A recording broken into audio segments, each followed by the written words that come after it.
Now, Andrea Cortez has been elected to office, and a lot of leftists and liberals everywhere are screaming about what a great thing this is and how the system's suddenly going to change. Of course, now we have to go through this all over again. We had to go through this when Obama was elected. We had to go through this with Bernie Sanders. We had to go through this with Kshama Sawant. Every time it is that you think you voted a socialist in, you didn't. Now, I think it's really important that we have to go over this again because First Worldists just don't get it. They just keep supporting social democracy instead of revolution. But Jason, you say, she says that she's a socialist. Actually, her exact words were, "I'm not a socialist, I'm a democratic socialist."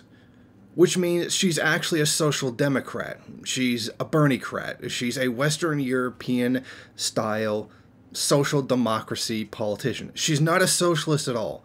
This thing, democratic socialist, doesn't exist. It's not a real thing. They're just social democrats.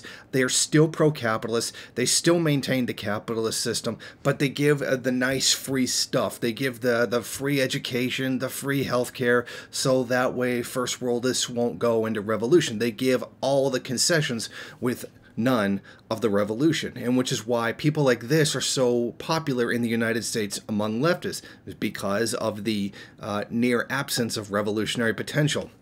Now, once again, show me where in her platform she said she was going to abolish private ownership of the means of production. Well, I'll help you out. It's not there because she is not a socialist. Cortez, at best, is a left-wing progressive liberal. She is not a socialist. There is not socialism coming to America. And we've seen the news reports how, a Merriam-Webster dictionary was talking about how this has now become our most #1 searched term, socialism. Now, unfortunately, people are really buying this. They really believe that this time it's going to be different.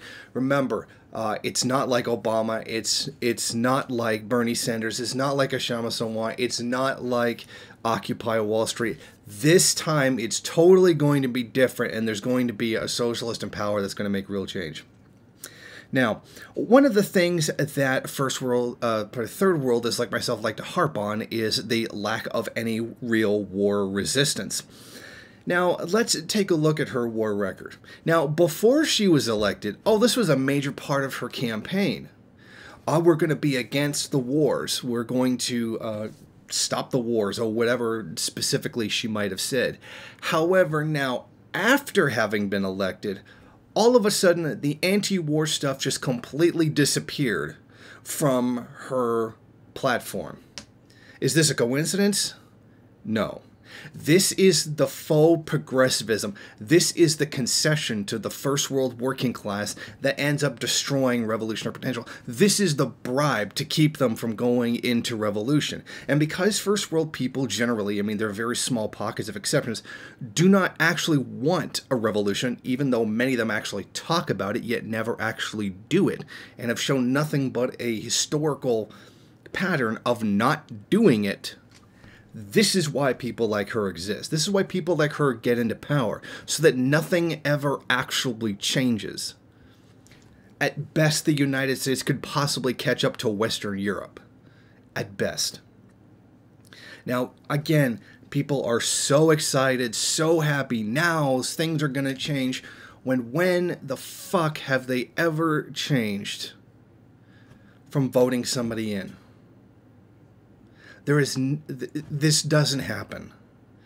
And they keep falling for it again and again. Now, I know liberals and progressives, this is what they want. They don't actually want socialism. They just want, the surplus value in society reoriented towards a lot of social programs. Okay, that's fine. That's what they are. That's what they do.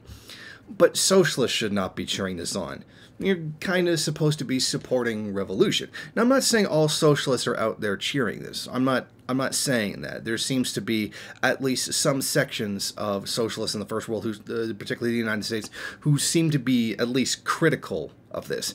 But there are far too many in the majority that are touting this as some kind of development. This is like a good thing that's happened that's going to change things.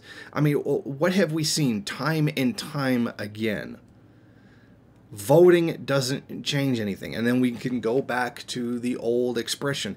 If voting ever changed anything or made a difference, they would make it illegal. Thank you for watching. If you like this program, then please head over to my Patreon page and set up a monthly donation.